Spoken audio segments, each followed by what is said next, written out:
नाही तुम्ही थांबा साहेब, तुमच्या समोरच येतो. म्हणजे काय साहेब प्रश्न दाबला द्या.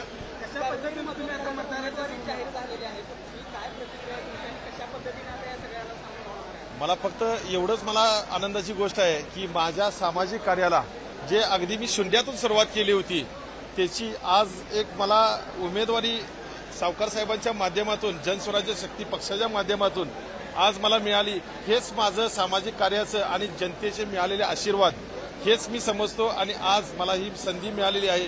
या संधीचं 100% सावकर साहेब माझी आई आणि वडील या भूमिकेत माझ्या पाठीशी आहेत. त्यामुळे मी या संधीचं चांगलं सोनं करून दाखवणार आहे. आता ही लोकशाही आहे. लोकशाहीमध्ये प्रत्येकजण हे क्लेम करत राहणार. पण मला असं नाही वाटत की मी कुठं थांबीन किंवा मला कुठं थांबण्याचा प्रसंग येईल. कारण मी आज जे काय माझं करत आलेलो आहे माझ्या सामाजिक कार्याच्या जोरावर आणि सावकार साहेबांच्या मार्गदर्शनाखाली करत आलेलो आहे. त्यामुळे असं कुठेही होणार नाही की आम्ही थांबणार हा भाग राहणारच नाही आहे.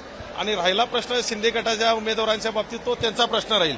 शेवटी त्यांनी बघायचं आहे की आजपर्यंत ह्या तालुक्यामध्ये कोणी कशा पद्धतीनं काम केलेलं आहे.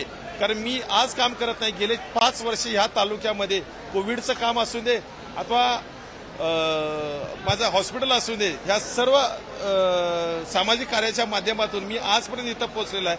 आणि सर्व रुग्णांचे असतील किंवा इतर सामाजिक कार्याचे आशीर्वाद घेऊन मी इथंपर्यंत पोहोचलेलो आहे.